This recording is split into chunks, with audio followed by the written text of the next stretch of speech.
Li stêrka qureğê ya berê sibehê temaşe dikim. Li milê min ê çepê gundê kor û basko.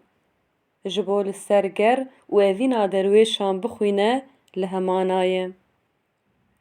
Di bin siya paceyên kuçeya teng de hezkiriyên dilbijok, gilî û gazincên di nava pêşmala xwe de diyarî hevdî dikin. Bi helbestên ji hev re dixwînin, şiveke ter li belenggoşka guhê Fîzînî ya bayê qetil jê dibare dixin.